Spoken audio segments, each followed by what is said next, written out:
Hello, hello. Bunch of you already in the chat. Crowded today, which is nice. I guess that's just natural when you have like a big crypto move like this, but always nice to see.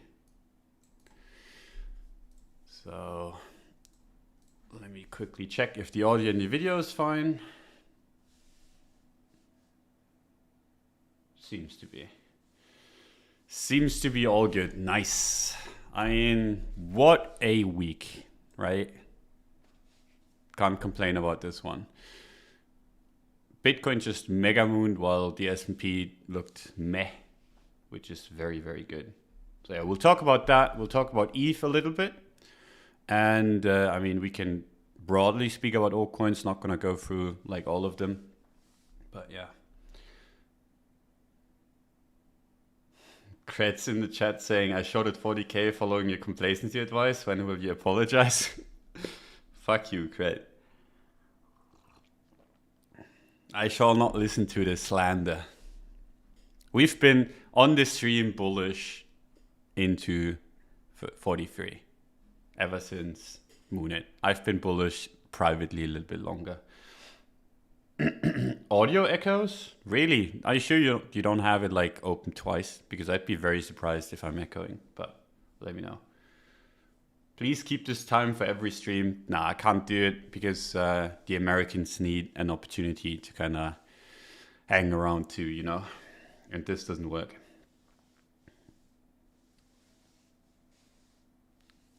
But yeah, from time to time maybe if I'm busy. And today I am, so gotta push it forward a little bit.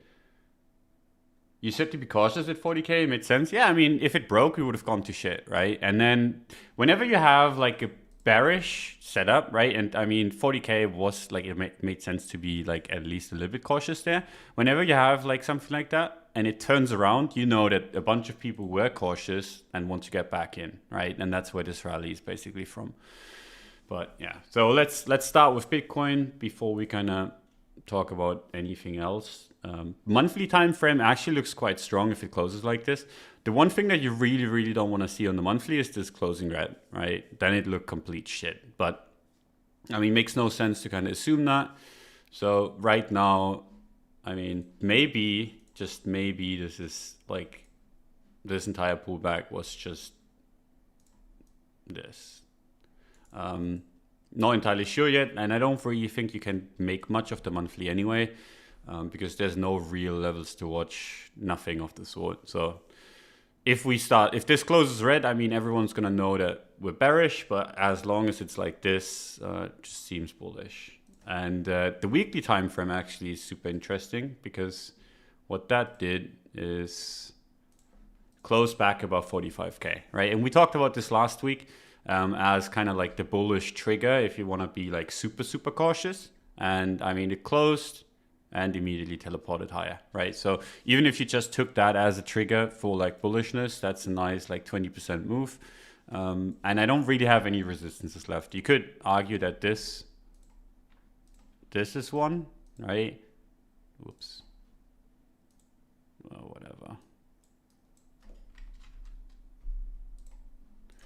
You could argue this is one, right? But for me, this has been tested so many times. Like you have like, you establish the resistance and you immediately retest it. I think there's a good chance that we get rejected here for a time, right? But I don't think it's gonna hold longer term. So I'm just gonna remain bullish until like I see weakness. And right now I don't really see too much of any kind of weakness. So bullish until proven otherwise, and otherwise being like you wouldn't want to see us close back below support here at like 50k ish, right? So 51.8, that kind of area. If you close the week below there, people are going to talk about SFPs and stuff like that, and we might go back to 45. But right now for me makes no sense on like both the monthly and the weekly to be too bearish, right? And then on the daily time frame, pretty much the same picture. It just went vertically up, right? The moment it started closing above resistance, it just teleported, right? And we talked about this having been tested too many times, not being an attractive kind of shorting area. And you can see people tried to short it, got fucked, and it just went up further. So right now on the daily, there's no resistance left, in my opinion, which is pretty good, right? And as long as we're holding like the lower 50Ks, even the short time frames look stupidly bullish, right? Even if this pulls back a little, goes back to 50K, still makes sense to be bullish. Anything above here is mega bullish in my view. So anything above 44K. And that's quite a bit away now. That invalidation hasn't changed, right? We talked about this stuff last week when we were trading at 47. Invalidation was 44, still the same. Just makes sense to me. Like if you start going back down there, then you have like lows that have been tested a bunch of times. I don't think those would hold again. But I honestly don't think we're going to go back there in the short term. So sitting comfy on everything, be it Bitcoin, be it ETH, or be it NFTs. I mean, NFTs not being a big part of my portfolio, but still. As long as risk is on, and this seems to be, even though we've had like the S&P look kind of weak, and I mean, right now it's at resistance. Bitcoin's just been proven really strong.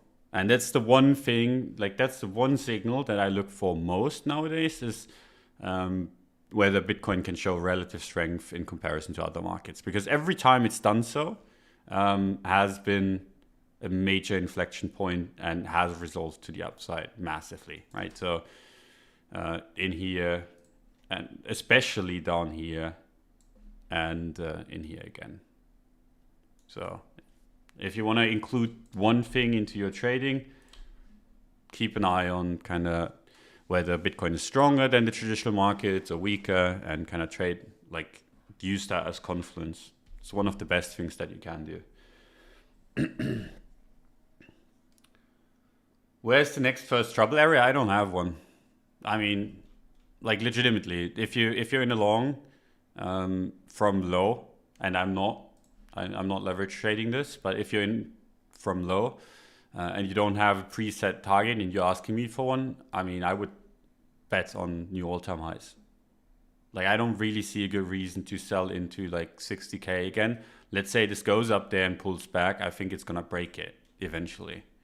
So for me, just makes sense to leave anything. Like for me, staying in position is really easy until weakness creeps in. And like when you have a week like this, or like 2 weeks like this, where it's pretty much just straight up, the market just wants to go. No one gets an entry because I mean, like if you were a bull trying to enter, if you didn't take the obvious entry when support held and showed strength, where the fuck did you buy, right?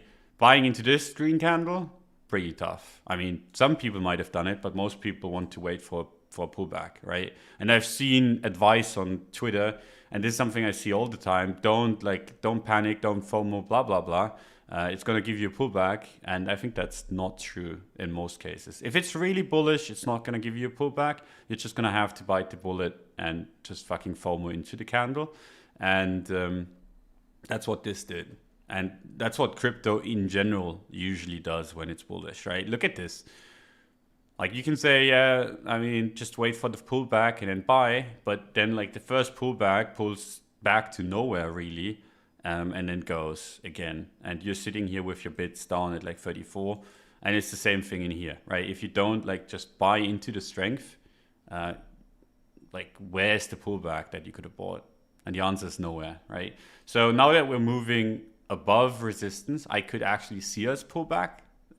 But it's just, for me, like betting on that makes no sense whatsoever. As long as you have a strong market, you don't want to be just fading it, or like in general, just positioning for weakness, because you have a strong market. You're kind of fucking it up already if you're positioning for weakness. So yeah, that's kind of my view. Like I said, the S&P is at resistance. I want to see how that resolves. If there's any like kind of TA to be made on this is like the best, I think the best TA that you can make for a market like this that doesn't really care too much about like lines on the chart. But yeah, I want to see this high get broken. And if it does break, that'd be a good signal for everyone in pretty much any market. So yeah, until that happens, I mean, still lower highs, lower lows. But like I said, crypto and especially Bitcoin hasn't given a shit about any of that, which is a really good sign.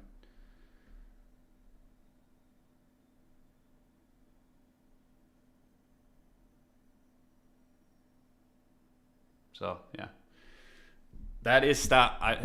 Is that clear? Does that make sense? I mean, lower time frame wise, right? You can talk if you go to the 4 hour and stuff, and you see this, and you're like, okay. I mean, I can make TA like this and say, okay, this is resistance. Obviously, SFP, it's gonna go down a little. I mean, I could, right? I could tell you that, and I mean, it kind of looks like that's gonna happen on the lower time frames, but that doesn't really matter too much if you're in a higher time frame setup, and that's kind of what I am, given I don't trade on leverage these days, or like rarely. Like I took a short from 47 to 42, 43 because I mean we had the Evergrande kind of catalyst. The market looked weak. It was just pretty much like it almost guaranteed, as close to a guaranteed bet as you can get. That's like the one leverage trade that I took in the last few months, if I remember correctly. Pretty sure. Yeah,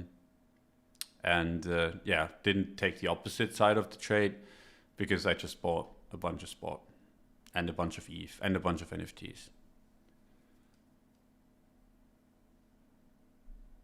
But yeah, the altcoins haven't taken too kindly to the Bitcoin rally on their altcoin pairs, actually. It's been really interesting.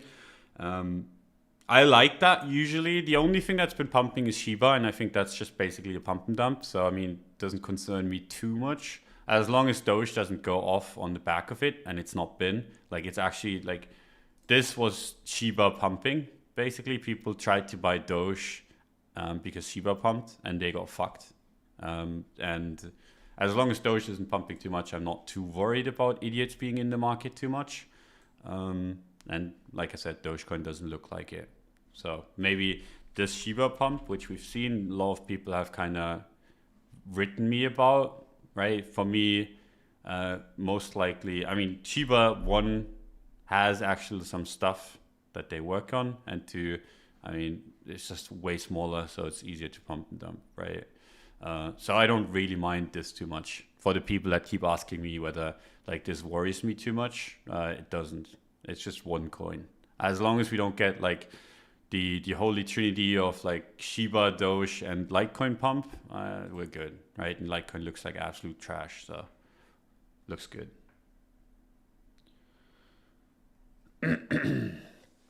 When will altcoins move? Once Bitcoin's topped out, probably. I mean, there's a bunch of coins that pump, obviously, always. Like this is a market that has like a million coins.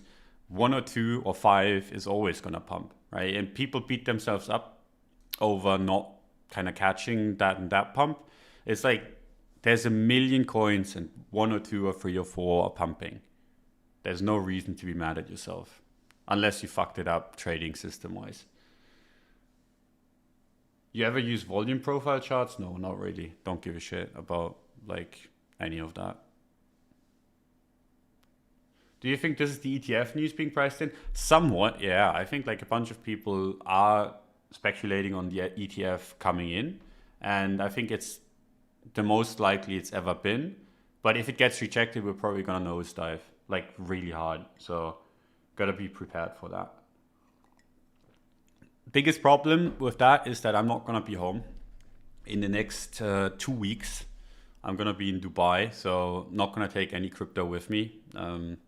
So basically gonna be at the mercy of the market. So if NFTs dump, if ETH dumps, if Bitcoin dumps, I'm gonna take a loss. But I mean that's just how crypto is, and a lot can change in 2 weeks. So I hope we don't get too many movements. So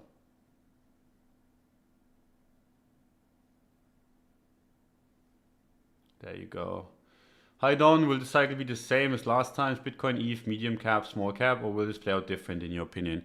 Probably gonna be Bitcoin into small caps, into medium caps, into bigger caps, and then once the biggest caps pump, it's all over. I think there's been a major shift in how these things work. People go from, okay, Bitcoin, because people have learned kind of from like the last cycles, right? So the last cycles where Bitcoin goes up, then ETH goes up, and then altcoins like go up, and it goes further and further out the risk. Um, the risk, like you go further out, or you go in general, like you increase risk, right, as you go along. So first Bitcoin, then ETH, then altcoins, whatever.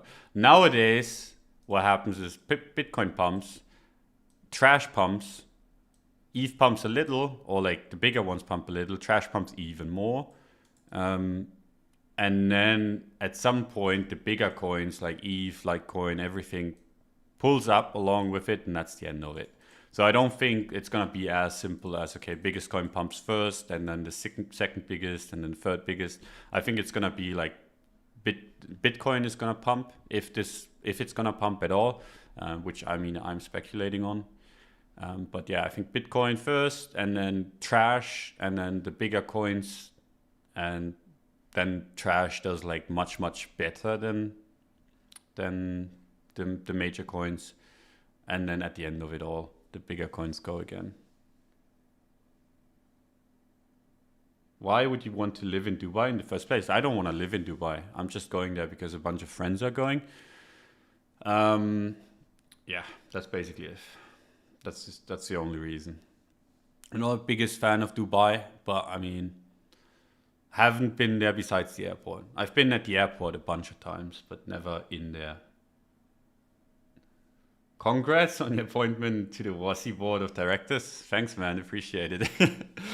It's so stupid. It's the first crypto job, official crypto job that I've taken. Probably gonna be the last two. And I'm not really getting much pay for it.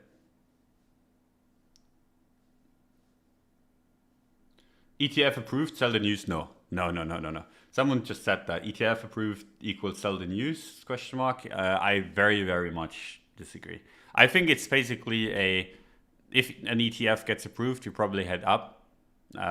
I said the same thing on I think this week or last week, I don't remember, on Weekly Open, where I was like, Bitcoin's probably gonna go up like 30% if it gets announced. And now we're already up from the lows 30%. So I think like if we get like an announcement right now, that it'd be much smaller of a pump, but it would still be a pump. I wouldn't want to sell the news. It's like the biggest news that you could get for crypto. People have been waiting for it for 10 years. I think you would at least get like a week or two or three of bullishness after it. Look at that. The SFP people are trying to nuke it. I think they're going to get faded as shit, but that's just me. Like whenever you have this, people are like, oh, SFP, the top's in, and then it goes down and it smacks it again, and then all of these SFP shoulders get wrecked, and then maybe it goes down. But like I'd be very surprised if this was the top. But who knows? We'll see. We're all trading the higher time frames, so it doesn't really matter anyway. Isn't there new Tether fund? I haven't seen it, but I mean, if there is, makes sense that price is behaving in the way it is. What's going to happen to WASIs? They're gonna die, hopefully. That's what I dream of. There's 12,345 WASIs, and they all need to die. Tetherfund was yesterday, I guess. Is there any point trying to hold trade altcoins until Bitcoin is done? So the thing is with that kind of thing, when you trade altcoins, right? Like let's say you try to time it, and that's like the famous rotator meme or whatever, right? That people always talk about. Like you rotate from Bitcoin into alts, back into Bitcoin, that kind of stuff. Most people just fuck that up. And I know because I mean I've done that in the past, and it's just not done me too well. There's a bunch of people that can do it really well, but not really that many. So let's say you have like a bullish narrative for a coin that you own, or in general anything. Timing that is going to be really, really difficult. Now you can say, okay, now is not a good time to buy altcoins, and you just don't touch it, and then you wait until it's a somewhat decent one. But like the going back and forth while you have like a good reason to hold the coin is pretty shitty in my opinion. Just better off just holding it until your narrative, or like until your setup is broken. But yeah, right now I wouldn't want to be buying altcoins, because no matter what happens, right? Let's say I'm wrong and this doesn't go up, and I mean that could very well happen, right? Let's say it does something like this and then starts breaking down, and then starts breaking down fully, right? Let's say that happens. Altcoins are gonna eat massive shit on that leg, right? So I mean, you wouldn't want to be in them. Now, let's say I'm right and this does basically this and goes up. Altcoins against Bitcoin would probably take a massive shit during that movement. And let's say something happens that I don't expect, which would be this goes sideways in here for a long time, then altcoins would go up.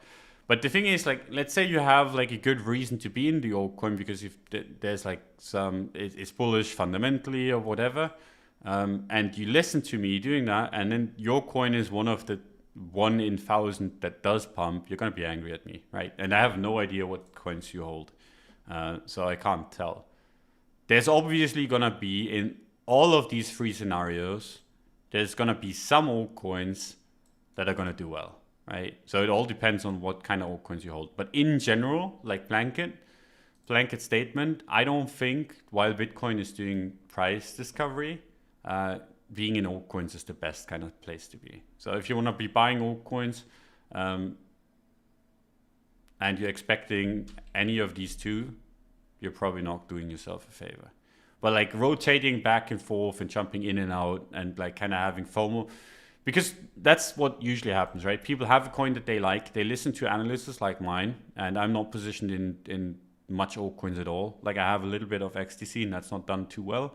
And besides that, I only have ETH, and I have some NFTs, which is basically ETH, right? But people listen to me and they're like, I like this coin a lot, but Don is saying altcoins aren't going to do too well, and then they sell their coin, and I mean, there's a reason why they like the coin, and it just moonshots, right? And they get angry, and it's like, I'm not telling you to sell your altcoins. Do whatever the fuck you want to do. It's just, if you're sitting there and you want to buy like whatever Litecoin or something, there's probably better times to do it. For example, strength. Like when Litecoin is showing strength right now, far from it. It's actually pushing new lows. It's actually made new lows. Holy shit! Didn't even realize. So yeah, Litecoin's making new lows. I mean, there might be better times buying or selling altcoins. So yeah. What about Bitcoin consolidation and altcoin pump? I mean, that could happen. It's just, I think it's unlikely given where we are. But then again, maybe, and I mean, this is like kind of on the weekly, right? This would make most sense to me, going sideways here for a while. Maybe not that long, that's a little bit over the top, but like going sideways here for like 3 or 4 months would actually not be bad. And then maybe shake out to the bottom and then break out to the top. That wouldn't be bad, right? But right now I'm just expecting higher until proven otherwise. If it ranges, that's fine by me. Like I said, I mean, I'm in from quite a bit lower. If it starts showing weakness, I mean, I'm going to change my tune. But the thing is, like, I can't change my tune because I'm not going to be home. So might update you guys on what I think is like going to happen while I'm in Dubai. But I mean, I'm not going to be able to take any advantage of my market view because like I never take my shit with me on trips abroad. Just don't trust it. Rather not trade than lose anything or get robbed or something. I always hear ecstasy when you say ecstasy, like XTC or like Tezos, and I'm like, what the fuck is he talking about? Yeah, I do that on purpose. I do that on purpose. I'm sorry. Do you expect altcoins to pump when Bitcoin ranges? Yes. I mean, in general, the altcoins, I think the like one of the big reasons why the altcoins are doing so poorly is because the NFT space has been stealing bid and that's been increasing. And I mean, I can say that from my own experience because like some of the NFT money that I pulled into NFTs has been from the stack that I would have otherwise traded altcoins with. And I mean, it's like both. Like, I'm not a big fan of most altcoins. I'm not the biggest NFT guy. I don't think there's like I don't see the point for most of it. So it makes no big difference to me whether I'm trading altcoins or NFTs. Like both are trash fundamentally to me anyway. So it's like it's the same kind of stack that I'm trading with, and yeah, it's actually been more fun trading garbage profile pictures on OpenSea than it has been trading altcoins, which is kind of funny. Obviously, not everything is garbage, and I mean, I'm mostly joking. Like the one thing I don't want to do is like when I talk about NFTs, is have people buying with more than they can lose, because I think there's a good chance that most of it goes to zero.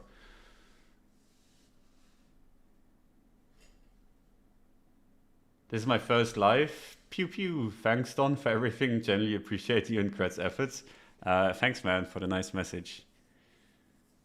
Just had to do the pew pew with me.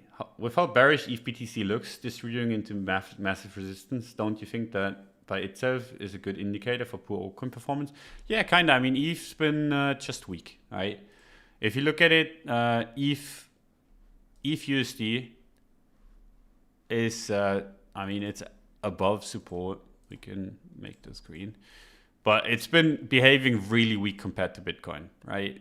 You can just plain out see it.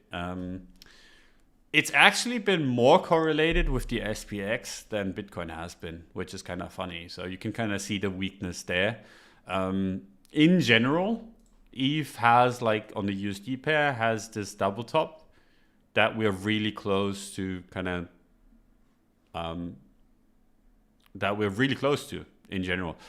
Something that could happen, I think, on ETH, if we get like a bigger sized Bitcoin pullback, which doesn't seem too likely right now to me, but if we do get one, look out for this. And then we could break the double top with like an inverse head and shoulder setup.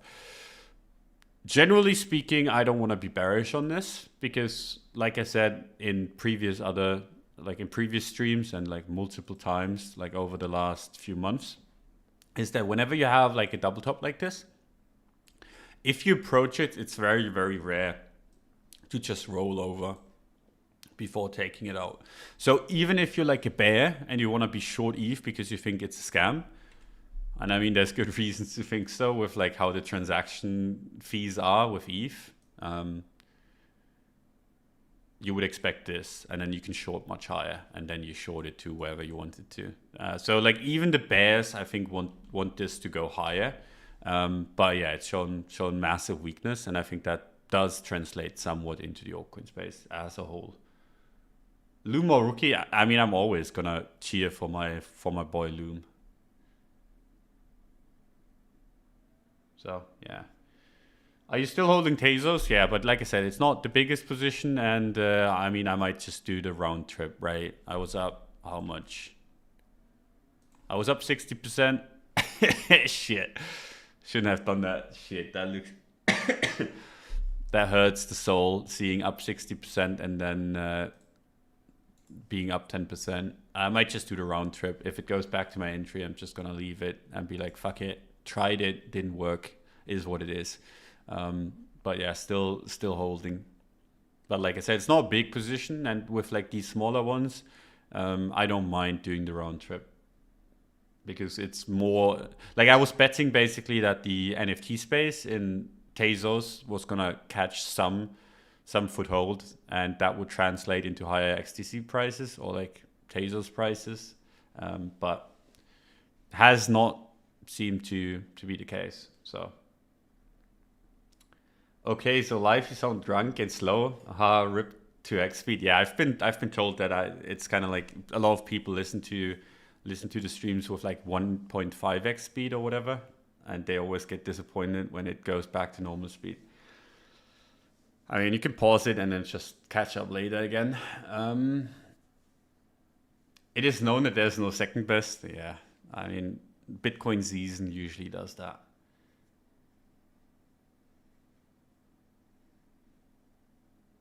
What about FTT? Is this already a big cap in your opinion? Yeah, it is. It's pretty big.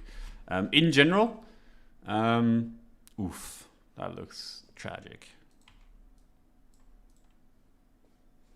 That looks beyond tragic. Let me see if CoinMarketCap works. Nice, it does. So whenever you have, and this is something for the people that don't really like the TA too much and it's too complicated and whatever. But whenever you have anything approach the top 10, right? And I mean, FTT is a little bit off still, I think. Where's FTT? Yeah, so FTT still has a little bit room to go, right? But whenever you have any coin approach the top 10, it's usually better to just like start scaling out and get into something else if you want to chase higher returns. This is basically the graveyard of volatility up here. Like everything from like 1 to 10, and the bigger the market gets, like 1 to 20 works too. I mean, Shiba just entered that basically. But whenever something gets so big that it chills in the top 10, it starts slowing down. And I mean, Solana, for example, it started heading into the top 10 and then it started slowing down, right? That's usually how these things work. And the reason for that is that, as stupid as that sounds, most people just kind of say, okay, Solana, like they look at their coin, let's say your coin is Tezos, right? And they look at the market cap and they're like, okay, this is reasonable market cap in comparison to, let's say, Solana, right? Because that's in the top 10, you can easily measure towards that. And then you're like, okay, if I'm holding Tezos, that's still like almost a 10x until it's the market cap of Solana, right? So they hold it, they keep holding it, it goes up and up and up and up, as long as you're holding a bullish coin, obviously.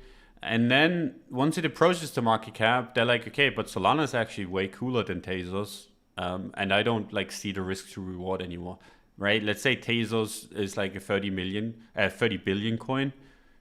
Then they're like, okay, yeah, maybe this is like just appropriate, and then they stop buying it or going like too crazy or even start selling it, right? And that's kind of how these things work, and people are always surprised. Like they hold their coin and it rises the market cap ranks and it starts slowing down. Like, why the fuck is that? It's the same that happened with Link, right? Link got into the top 10 and has been a piece of shit ever since.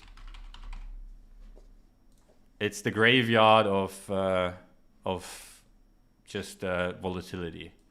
And I mean, Link looks like garbage. Holy fuck. But do you guys remember last stream where this one guy asked me, what would you do? Like, said he was massively short Link and needed some bear confirmation from me, and I told him that I wouldn't want to short this down here. That was exactly down here, I think, and that position has been vindicated. But at the same time, Link BTC is much lower, right? So it was a better short than pretty much anything else. Thumbnail game is on point, Don. Thanks, man. I put a lot of effort into this one.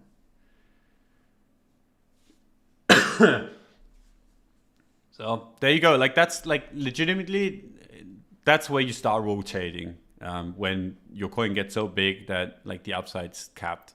And I mean, you could argue, okay, yeah, my coin's gonna upset ETH or whatever. And I mean, like for example, Cardano, like people, they're like, okay, ETH is so big and Cardano is still relatively small, but you can kind of see that like the moment these get like absurdly big, they stop moving.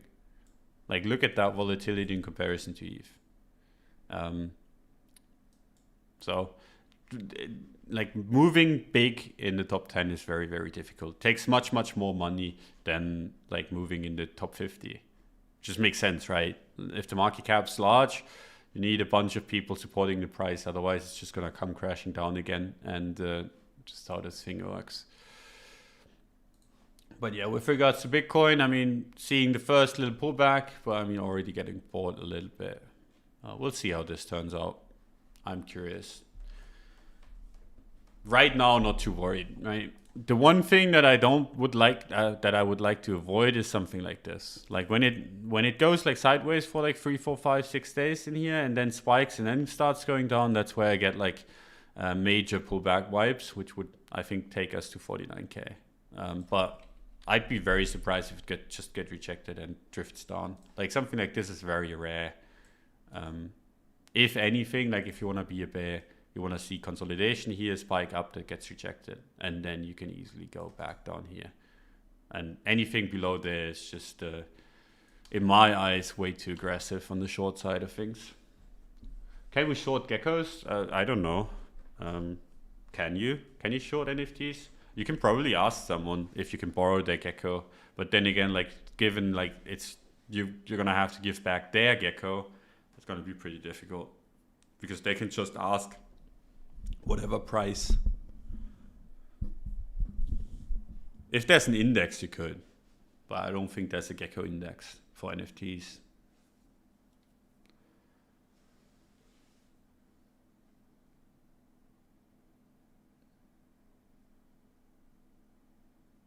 So, can you speak about the difference between a Bitcoin pointy top and rounded top? I mean, there's not.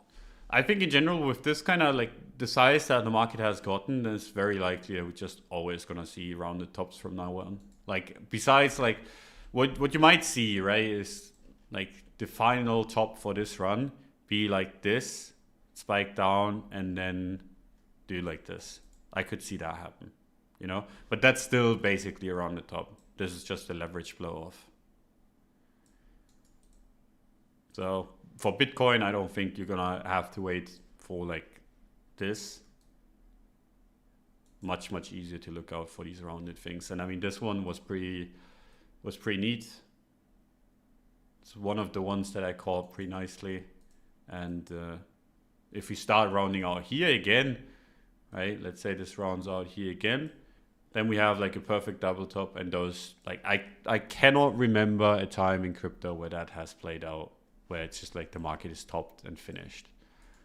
So for me, it makes no sense to anticipate any of that because, yeah, just makes sense for me, even if it rounds out here, to expect a leg here to the upside. And then maybe, like if we start distributing above 70k, right? Let's say this goes sideways and then spikes or whatever and starts heading down, then I'm going to be giga bearish again, right? But until that happens, bull team, let's go. Don't disappoint me. Do you recommend scalping or do you scalp? Both, no. I used to. And when you have like a smaller portfolio, there's more edge to be had because you don't get front ran, you don't take that much slippage and all of that kind of stuff. But I don't recommend doing it, and I don't do it nowadays. It's just not worth it. The fees are high. You gotta have a massive edge. If you're not a giga brain or like really good with numbers and can like code well, it's a waste of time in my opinion. Can you see a blow off top happening right now? I don't know how this is gonna end honestly, but I mean I'm just gonna give it some time, see how it does, and then like it's no reason, like for me there's no reason to speculate. Like you could speculate, say this is gonna do this, go down here, do this, and then just put in like a multi-year head and shoulders top. And I mean, yeah, you could, but like, why would you like right at this point? Like, let's say this goes up there, goes back down. I'd probably, if it does like the first part of that, if it does like break up here, breaks back down here, I'd probably start buying this support in anticipation of like a head and shoulders. But like, before this happens makes no sense to talk about, because then you're always going to be in the bearish mindset in like a bull market, and that's not going to do you any favors, because like that's the most difficult things for like most people, it seems like, because I've been saying this is probably complacency bounds for basically this entire this entire thing, right? Or like even here, you know, like that's where I've been saying, okay, I think this is the top and this is a complacency bounce. And then I was like, I'm like, there should be weakness here, and there was not. And I was like, okay, then I'm gonna be bullish. And people can't switch, it seems like. It's really, really difficult for people to just be like, okay, I thought this was one thing and now I'm getting invalidated, so I'm just gonna double down. And I mean, that makes no sense to me. If you're wrong, you want to switch your approach. And in this case, when it started breaking above 42K, or in general, when it kept on holding 40K, that was kind of the moment where I think most of the complacency bounce theory was invalidated. So I switched my stance. And so far, that's been working pretty well. And I mean, yeah, I just trade what the market gives me, right? And it, like in here, it looked like the market was gonna go to shit, and then I traded a bunch in here on both sides, and now I've been trading in here again.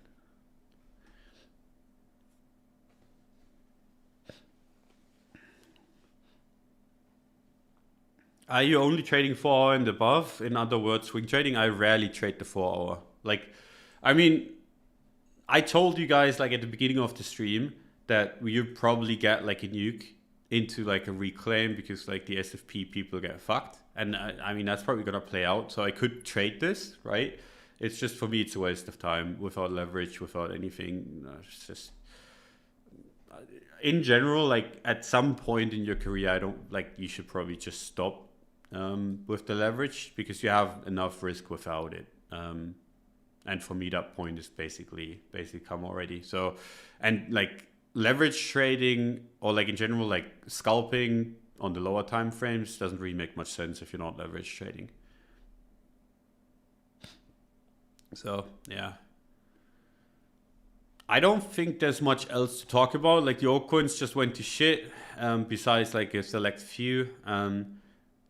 One thing to note, like I said earlier, if Dogecoin starts going really hard and if other altcoins like Litecoin, for example, join in, then I'm going to switch my stance again, right? If that happens while we're sitting here at like 55, I'm going to become bearish again. Not entirely sure if I can execute on it because, like I said, I'm not going to be home. But that's like the one thing that would start worrying me if like retail came back in and just started buying Doge again and started buying like crap. Because if that happens, you know, like money's not going to flow into Bitcoin. People are going to chase the gains into the altcoins, get over leveraged. Like the traders, and this is something that always happens. You have like these altcoins pump in an area like when Bitcoin doesn't do anything. And then there's like these two camps, right? There's the altcoin trader camp, and then there's the Bitcoin leverage or Bitcoin trader camp. And the Bitcoin trader camp sees the gains that the altcoin traders make, and then what they do is they just keep on like increasing the leverage to kind of make what the other people have made because they feel entitled to make the same. And then what happens is Bitcoin starts topping out and everyone gets wrecked. Because the Bitcoin trader just can't buy altcoins, like most people just refuse to. So they much rather increase their leverage or do like risky shit with Bitcoin, maybe do options or whatever, and then they get fucked. So that's the one thing that I don't want to see. If that doesn't happen, I mean, so far so good, right? Can you talk a bit about open interest and funding rates, Don? There's better people to talk about that with. In general, when you have negative funding in areas of support, that's a good confidence to have. There's multiple sites. You can even just Google Bitcoin funding or like in general crypto funding. There's multiple sites that show you how the funding looks like. And there's multiple reasons for stuff to be negative or positive. So you kind of have to look into each case individually. If you're looking into altcoin funding, for example, because there's like, there's some altcoins that you can stake, and then there's obviously going to be implications for funding and a bunch of other stuff, right? So if you're looking at altcoin funding, that's something you have to look into for each coin that you're looking at. And if you're looking into Bitcoin funding in general, like if it's negative and it's at support and you see like people coping about losing so much, is usually a good place to buy. And if it's like positive and going like really high, usually good place to at least be cautious. Doesn't have to mean the market is going to top, but like it does mean that the market is in danger of topping. That's kind of all there is to it. And then with open interest in general, when you have open interest high, right? And you can check open interest rates on pretty much any leveraged platform. And there's also websites that kind of give you all of the data at once.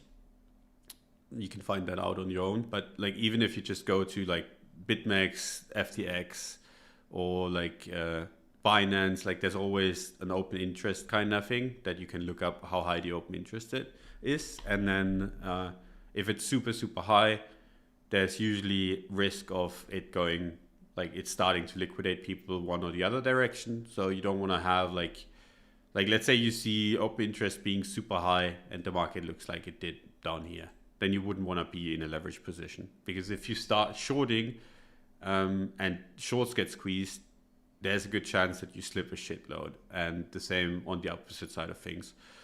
You could obviously make the case that you're going to make a bunch of money if you're right. It's just, that's true. And you're probably going to make it a lot quicker than normally. It's just your risk is much, much larger. And you have to kind of account for that. So if open interest is high, kind of have to make that calculation on your own. See like, okay, how much am I going to slip if I'm wrong? Is my stop safe? Is it like, are people going to liquidate me on purpose? That kind of stuff.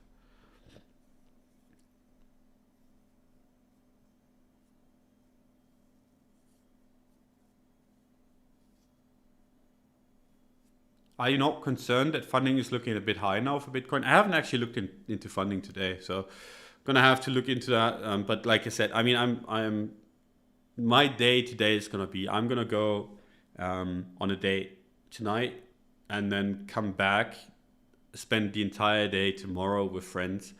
Then kind of, I don't know where I'm gonna sleep tomorrow, and then I'm gonna come back and kind of prepare for my flight to Dubai, right? So anything short time frame doesn't concern me because I can't do anything anyway, right? I have no access pretty much from now till the 21st of October. So this entire month is gonna be me just hoping that the market doesn't collapse. And I don't have much like high aspirations like to come back to like 80K or whatever. I'd be happy if I came back to the same price. But yeah, so right now there's like, I have no real strong feelings one way or the other. I'm glad that I'm leaving when the market kind of has shown that there's a lot of strength there, right? It makes me a little bit more comfortable with not just going full USD, selling everything before I leave for a month. Will you go to the fight? Yes. Yes, I will.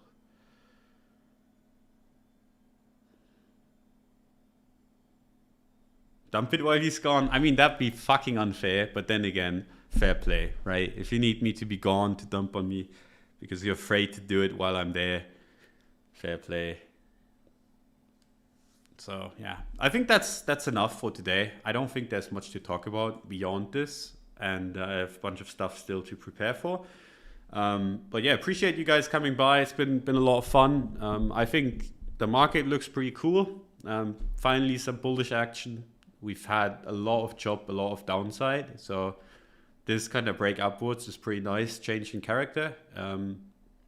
Like I said, if you see like the altcoins go weird while I'm gone, or if you see consolidation in here that spikes upwards and starts dropping, be a little bit cautious. Don't be like over leveraged in that case, because it could easily go to like 49. And if that doesn't hold, I mean, we're in trouble. But in general, like this is the bullish invalidation, and leaning bullish makes a lot of sense until we actually get like confirmation on the bearish side of things. So yeah, that's my piece. I want to give, before I leave, I want to give a big shout out to FTX. They've been sponsoring the show. They've been amazing to work with, and couldn't ask for better partners. So yeah, if you want to support them or support us, check the links in the description. They do like portfolio tracking. They allow you to trade on your mobile and do a bunch of other things. So if you want to check them out, check them out. Definitely worth it in my eyes. If I was in any way a little bit less scared of kind of trading away from home, that'd be the service that I use. So if you do any of that, I mean, I can only recommend it. and yeah, gotta give them the props they deserve, because I mean, they give us money to do what we love, which is basically talking about coins all day, every day. So yeah, appreciate their support, and appreciate yours for sticking around, even though like the times are weird and yeah, I'm all over the place. But that's gonna fix itself after Dubai. Can't promise. Like I have no idea how like the streaming is gonna go during Dubai, but we'll see. I'll take my laptop with me and I'll try my best, but can't promise anything. Who knows what's gonna happen in Dubai, you know? So yeah, thanks for coming by. See you guys maybe Sunday. I think I'm gonna do a Sunday stream before I leave, just to see where the market is at, and give like a final update, and then yeah, we'll see from there. Okay, see you guys. Bye bye.